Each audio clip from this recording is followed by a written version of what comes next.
Did Robyn Brown just seriously accuse someone else of being fake while sitting on the throne as the most performative, least authentic member of the entire Brown family?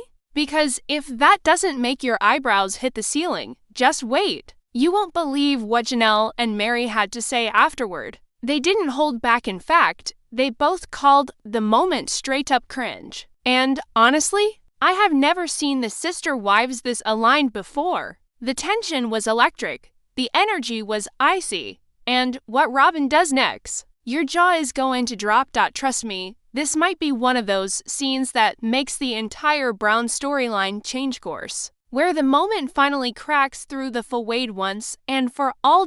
If you came in here thinking this season had already reached its pinnacle, think again. Buckle up, because what we're diving into today is explosive, even to Brown family standards. We're taking a deep dive into the moment Robyn Brown, yes. Robyn had the audacity to call someone else inauthentic while Janelle and Meri looked on with the kind of expressions that say it all without a single word spoken. The irony?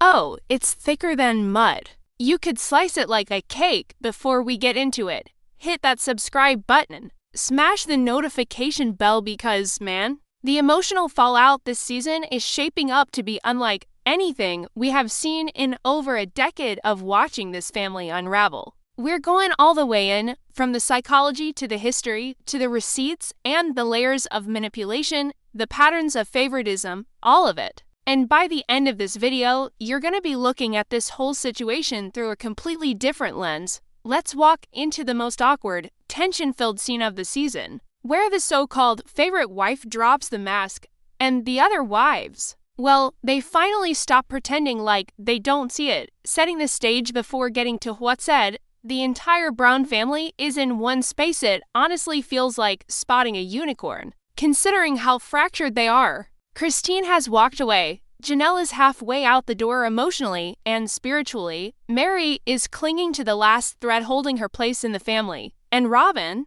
she's scrambling, desperate to keep the illusion going of this perfect, unified plural family.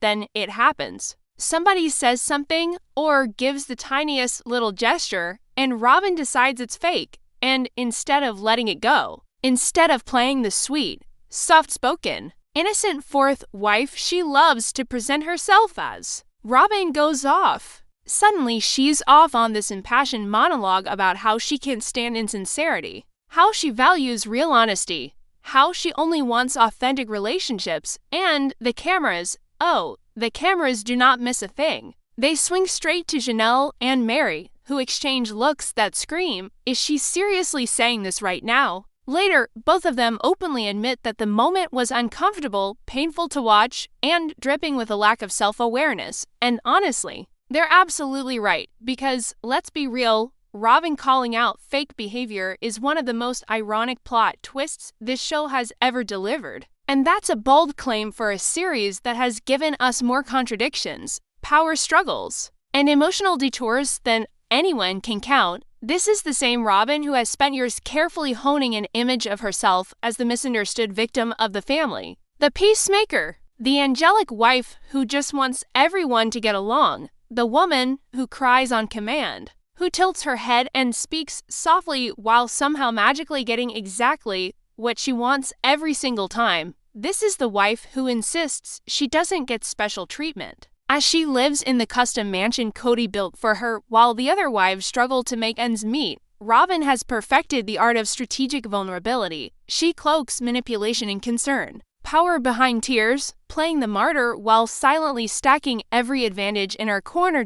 So, for her to point at someone else and cry fake? The mental gymnastics required for that level of denial could win an Olympic gold medal. Robyn has convinced herself she's the real one, the real heart of the family, the one who really cares. Meanwhile, everyone watching, and clearly Janelle and Meri sitting right there, can see the truth without effort. It's the pot calling the kettle black. Except the pot isn't even metal. It's plastic pretending to be cast iron, and that brings us to Janelle, the moment her face tells it all. So Janelle has always been that calm, no-nonsense, diplomatic wife. She avoids the drama where she can. Soft-spoken, rational, and peacemaker, even when it costs her, but not this time. The camera finally lands on her face, and her expression says it all. Is this real life? Are we really doing this? Her eyes widen just a bit. Her jaw tightens. It's the perfect blend of disbelief, secondhand embarrassment, and the kind of frustration that's been simmering for years. And when Janelle later calls the moment cringy, that's basically a full-on read coming from someone who rarely, if ever, publicly criticizes another wife. For Janelle to openly describe anything involving Robyn as uncomfortable or embarrassing tells you everything you need to know about how outrageous Robyn's behavior was in that moment. This wasn't mild irritation. This wasn't some eye roll. This was years of pent-up observations finally cracking open because, let's be honest, Janelle has watched the same pattern play out over and over again. She's seen Robyn take and take and take, all while insisting she's sacrificing. She's watched Robyn use tears like currency, manipulating Cody with emotional theatrics while preaching endlessly about unity and family she stood by as Robyn, positioned herself as the innocent victim, even as she benefited the most from the unraveling of the plural marriage. So when Robyn had the nerve to give a whole sermon about authenticity, you could almost feel something inside Janelle snap. And the beauty of Janelle's reaction? It is subtle, controlled, and absolutely devastating. She doesn't raise her voice. She doesn't confront anyone. She just looks at Robyn, and in that look, you see total clarity. A woman who, for the first time, has complete clarity of the situation she's in. A woman who clearly sees exactly what she's dealing with, and then she calls the moment cringy. Now, if you know Janelle's temperament, you know how explosive that actually is. In Janelle language, cringy is basically a full indictment, manipulative, hypocritical, embarrassing, and completely out of line. This is Janelle after doing the internal work. This is a woman who has finally placed boundaries, who sees Cody's manipulation for what it is, who recognizes Robyn's games, and who refuses to silently absorb anymore. And to her, describing something as cringy isn't passive. It's a line in the sand, a warning shot,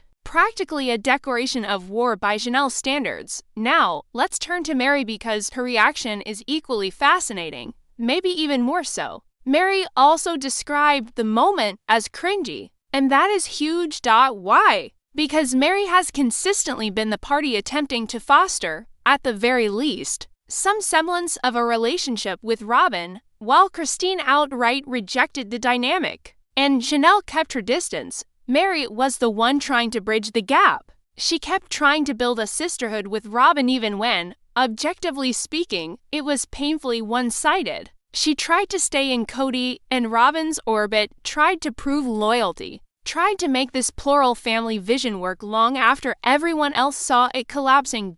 So for Meri, of all people, to agree publicly that Robyn's behavior was cringy, that means the moment wasn't just awkward, it was beyond the line. It tells us that even Meri, who bent and twisted herself into pretzels to maintain peace, has finally hit her limit. She can't ignore the hypocrisy anymore. She can't pretend the drama is organic or justified. She sees it for what it is. And then something remarkable happens. Janelle and Meri, two women with very long, complicated history, to people who have not always been allies, suddenly align, united, standing on the same emotional ground. That unity is rare, powerful, and extremely revealing. Meri calling the moment cringy holds weight, due to the fact that she is the one who excused Robyn's behavior over the years. She was the one who gave her a pass. She tried to be a good soldier and protect the structure when it stopped protecting her. Therefore, if she actually critiques the moment, then it must have been genuinely indefensible.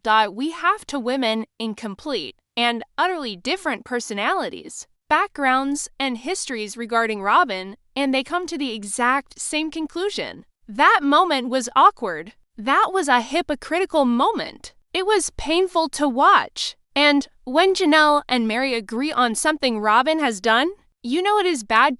But we can't unpack this without talking about the puppet master behind the scenes, Cody Brown, because Robyn doesn't exist in a vacuum. She doesn't operate this way because she can. She operates this way because she's allowed to, encouraged to, protected from accountability by the one person whose influence she relies on most, Cody. Cody has created a world in which Robyn can simply do no wrong. She can cry, manipulate, be contradictory, or accuse others of behaviors she does daily, and Cody will be right there, validating. He has created a system wherein she is insulated from consequences, wherein her narrative becomes the narrative, wherein her version of events gets unchecked. So, in this moment, what does Cody do? Does he say something ironic? Gently suggest it might be best for Robyn to look at her own behavior before pointing fingers? Offer perspective or mediation? Of course not. He either completely corroborates, or he retreats into silence, and, within this dynamic, silence is taken as consent. For years, Cody has fed into Robyn's victim narrative, dismissing very valid concerns from the other wives while elevating Robyn's emotions above everyone else's. He's strengthened her ability to manipulate situations and then defended her the moment someone challenges her. Together, they operate in a bubble, a codependent, emotionally toxic loop in which Robyn plays the wounded dove and Cody swoops in as her protector. She creates the emotional drama. He validates it. She lacks awareness. He reinforces it. They create an alternate version of reality together, one that often contradicts what the cameras catch, what the kids experience, and what the other wives endure. So this dramatic moment, it didn't come out of nowhere. It's the fruit of years of enabling, years of favoritism, years of invalidating everyone else's pain while rewarding Robyn's emotional display. And now the silence is breaking. Janelle and Meri aren't going to absorb it anymore. Their reactions mark a turning point, a moment when staying quiet starts to feel like complicity, a moment when the truth becomes too obvious to swallow. This is where the breaking point is, when emotional exhaustion meets hypocrisy fatigue, and years of being sidelined all come together. And finally, the women say, enough. These are two women who, for most of their lives in this plural marriage, have swallowed their discomfort and avoided confronting Robyn directly. Not out of fear of her, but because they sincerely wished that peace could be maintained, that things might eventually shift, that the emotional climate in the family could improve. For years, silence was the safest route. But this moment, this painfully awkward, wildly ironic moment, pushes them past that silence by calling the moment cringy. Janelle and Meri finally say out loud what so many of us have been screaming at our screens for years. They put words to the discomfort, the hypocrisy, the manipulation, and the emotional tightrope they've been made to walk. It might sound like a small word, but in the Brown family, this is seismic. Not to mention the unwritten rule that has hovered over the family since the second Robyn arrived. You do not challenge Robyn. You can question Cody. You can argue with each other. You can disagree about houses, holidays, moves, custody, anything, but Robyn? Somehow she always floats above criticism. She's positioned herself as fragile, misunderstood, delicate, someone who just wants everyone to get along, and criticizing the fragile one makes you look like the villain, but that illusion is shattered here. This is the very first time Janelle and Meri aren't saving her from the repercussions of her own actions. For once, they are not tiptoeing around her feelings. They are not acting as though her contradictions make sense. They are not swallowing the discomfort she creates. They call it what it is, cringy, and that one word is a monumental shift in their journeys. These women have done years of internal work, boundary setting, recognizing manipulation, and refusing to buy into a narrative that they were the problem and Robyn was the innocent peacemaker. Now, they're willing to speak the truth, even knowing it will heat up the tension that's already choking the family. Silence in the face of manipulation finally becomes complicity. And Janelle and Meri are just done being complicit. By speaking up, yes, even in this understated way, they're drawing a line in the sand. This is not okay. And we're not going to pretend anymore. And the ripple effects? They're immediate. The problem with naming dysfunction is that it cannot then be unnamed. And once you clearly see hypocrisy, you cannot unsee it. And once you utter it aloud, the whole dynamic changes. The shockwave of this moment radiates throughout the entire family. To Robyn, this is a moment that won't provide reflection, won't provide accountability. Instead, it will feed her well-oiled victim narrative. Instead of recognizing the hypocrisy, she internalizes this as one more example of everyone being against her. She interprets their honesty, both Janelle's and Meri's, as an attack instead of a mirror. And she will convince herself she is the injured party. While she's the one who is being contradictory, this places Cody in a familiar yet uncomfortable position. However, will he recognize that perhaps the other wives have a point? Will he take a step back and consider that maybe Robyn isn't always the innocent one? Dare he break the trend by holding her accountable? If history has taught us anything, we already know the answer. Cody will either double down on defending Robyn or retreat into silence, both of which amount to choosing Robyn's version of reality over everyone else's. Meanwhile, something unexpected is happening between Janelle and Meri. This shared moment of clarity, this common recognition of Robyn's hypocrisy, becomes a rare moment of connection between them. A relationship that has been strained and complicated for years may actually be strengthened through this mutual validation. For once, they're looking at the same problem and saying the same thing. It creates solidarity and emotional alignment that's been missing for far too long. What boils over here has nothing to do with one awkward comment. It pertains to a decade of simmering resentment, unchecked favoritism, and emotional manipulation, culminating in years of dysfunction finally rising to the surface. The entire structure of the Brown family has been unsustainable for a long time, and moments like this simply make it impossible to ignore anymore. And perhaps most interesting is what this moment says about Robyn's true nature, who she is when she isn't carefully performing for the camera, because with her guard down, we finally see the woman behind the trembling voice and the endless tears. The woman who demands authenticity from everyone else while offering very little herself. The woman who must keep control while pretending she's overwhelmed. The woman who needs to be the center of Cody's world while insisting that she wants equality. The woman who needs to win while performing sacrifice. Robyn doesn't see these contradictions, not even a little. And that's what makes this moment so telling. She's not sitting at home twirling a mustache and scheming. She genuinely believes she is the honest one, the pure one, the one who truly cares about family unity. Her cognitive dissonance isn't strategic, it's foundational. What we're watching is a woman who hinged her identity on contradictions and keeps the whole thing stitched together through sheer willpower and Cody's constant enabling. She is the type of victim who always gets her way. She is the peacemaker who fuels division. She is the real one, merely acting out her emotions like a screenplay.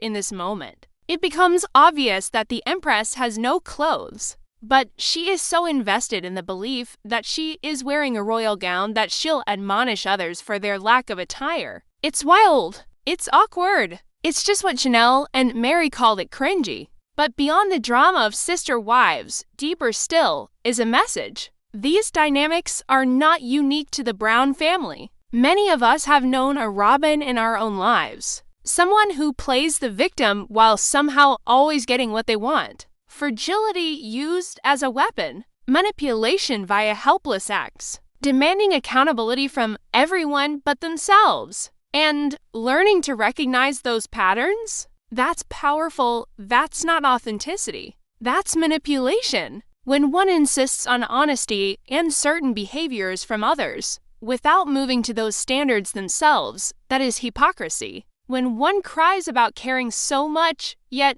every outcome benefits them, that's not genuine emotion, that's performance. That moment feels relatable to the audience. Because most of us have encountered people like Robyn in our personal lives, people completely out of touch with reality, projecting flaws onto others with the greatest confidence. Gaslighting, not because they plot, but because they truly believe their own delusions. Janelle and Meri's reaction is proof that it is okay to be calling out cringy behavior. That it's okay to say, this is hypocritical, and I'm not pretending otherwise. it's okay to stop protecting people from the consequences of their actions. Setting boundaries and refusing to enable dysfunction isn't mean or dramatic. It's necessary.